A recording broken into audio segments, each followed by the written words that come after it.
Ano po itong sumambulat ngayong araw na ito na isiniwalat po, Ma'am Lorraine, Brother Franco, ni Attorney Sal Panelo kanina sa programang Problema Nyo Itawag kay Panelo. Ipapataw po ngayong araw na ito. Anytime today, mawawala po kami sa ere ng National Telecommunications ang indefinite suspension.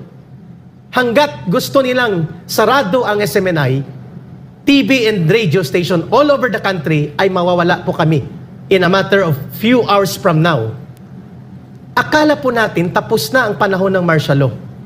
Akala po natin nangyayari lamang ang ganitong pangbubusal at pag-apak sa kapangyarihan o sa karapatan ng mamamayan sa panahon na may diniklarang martial law para i-control ang impormasyon. Bakit nangyayari po ito ngayon, mga kababayan? Bakit po namin ito isinisiwalat? Sapagkat napakasakit po ito na selectively pinuntirya ang SMNI at hinanapan ng butas dahil hindi nila ma-revoke ang franchise dahil batas ito at hindi nagko-cooperate ang Senado. Inikutan ngayon nila. Sino pong nila? Wala po kaming ibang tinutukoy dito na may pakana nito. Ang House of Representatives at pati si Speaker Martin Romualdez, lalo na, at hinanapan ng butas by making NTC become an instrument of suppression and instrument of tyranny. Ang nakakabahala po nito, dahil may batas na hanggang 2044, ang SMNI, Ma'am Lorraine, Brother Franco, hindi nila kaya itong ibaliwala dahil kailangan ang Senado magsuporta. Ngayon, inikutan nila, NTC ang ginamit. Ang malaking katanungan, Mr. President, after na binigyan mo ng pansin ang Coldplay concert using 4 helicopters na pumunta ka doon, wala kaming question doon kasi prerogative mo yun.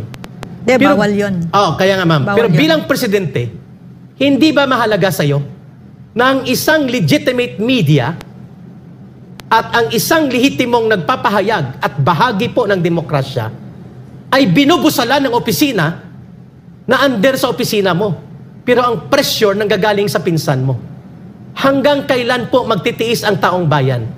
Just because ito lang ang istasyon na naninindigan na magtanong ng katotohanan, idepensa ang mamamayan laban sa terorismo ng CPP, NPA, NDF at dahil nagagamit ang alliance na ito ngayon ng isang paksyon sa politiko, ng mga politiko sa Kongreso, pababayaan po ba ninyo ito, Mr. President?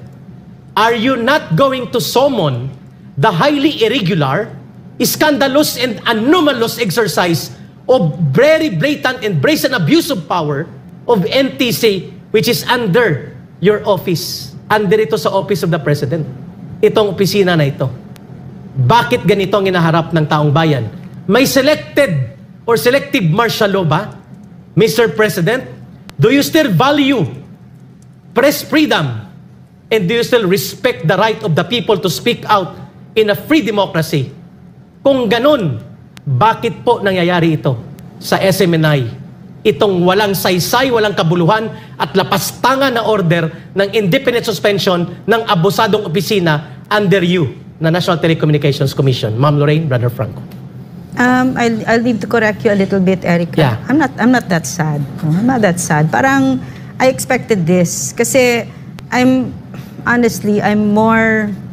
think it's interesting. I think it's interesting kasi more than anything, ang nasasakdal dito ay ang Marcos administration. It's really not SMNI that's on trial right now. It's NTC, it's MTRCB, it's basically the Marcos administration that all of this, yung pagtatanggal ng napakahalaga na freedom of the press, no, ay nangyayari. It's never happened before except during the time of his father, no, of his father. So, yeah, we can blame Congress, we can blame Speaker Martin Romualdez, but the buck stops with the President. This is your administration where all of this very blatant abuse of power is happening. And it's quite shameless, no? I mean, it's very arbitrary, wala nga mabigay na maayos na rason, no? Kung bakit sinususpend, not just suspend, but indefinitely, no? Ang franchise ng hindi ba the franchise, no? Basta ang operations ng SMNI. So parang for me, actually very positive about it. I don't know why. Kasi I think during the arbitrary and illegal detention nung namin ni Eric noon sa Kongreso, ang nanalo doon ang taong bayan. No? Nakita ko yung kapangyarihan ng taong bayan na nagsasanib puwersa. At wala silang magawa kundi pinakawalan kami itong abusadong Kongreso na ito, na kung saan wala ka narinig na kahit na isang salita sa Pangulo.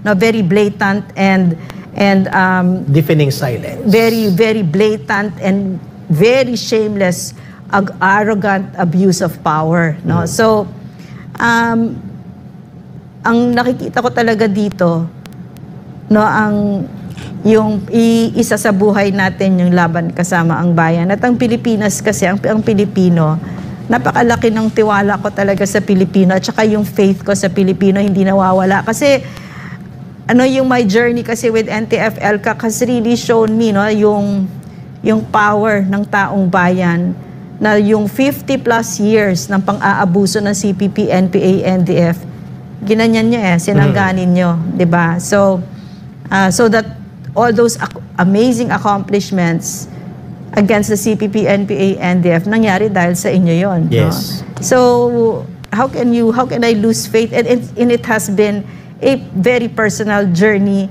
with the Filipino people. Kasi I went down on the ground, I spoke to the people, I still do it now. No? So, I can hear you, and I can feel you, and I can touch you, I can embrace you, and I know the strength of the Filipino people.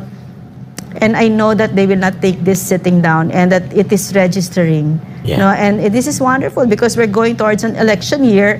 And not only that, no, there is a chance to take away. No? It's not a clean slate, but most likely, what's that? What happened? Yun na, no signal na tayo. Meron pa. Okay. Are we still there? Tinanggal na kami. Wala na kami? Okay pa. Okay pa. Okay. Akala ko pinutol ng transmitter line natin. Okay, so ano naman, parang hindi naman tayo napapatahimik. Of course, pinapatahimik tayo, but we have that online platform still, at doon pa rin tayo magkikita. And in fact, ang ganda-ganda ng online engagement ng SMNI. So, ang may problema dito na malaki ay hindi ang SMNI sa pananaw ko. Ito ay ang Marcos administration. Yeah. Wala na? Yeah, sige, continue naman. Wala na yata tayo. Antay sige lang. pa kami. Sige, okay lang. So, okay. Hindi lang, ang pananaw ko dito, hindi SMNI ang may problema dito at hindi mawawalan ng tulog. Ngayong gabi, mahimbing na mahimbing ang tulog ko kasi wala akong inaargabyado dito. At saka bilang isang lingkod bayan, wala kayong maibabato sa akin. Nagsilbi ako ng maayos sa Pilipino. At yun lang yung meron ako. Yun lang yung pwede kong ipagmalaki. Na hindi ako nagnakaw at minahal ko kayo at nagsilbi ng maayos to the best of my ability. Kasama syempre ang napakahusay na Pangulong Rodrigo Duterte na isa ring lingkod bayan. Na for some reason ay parang threatened kayo dyan pag napakaghusay ng president na hindi naman siya interesado na, ano? I was with him recently, hindi na siya interesado. So anyway, hindi naman ang SMNI ang on trial dito at hindi naman ang SMNI ang may black eye dito.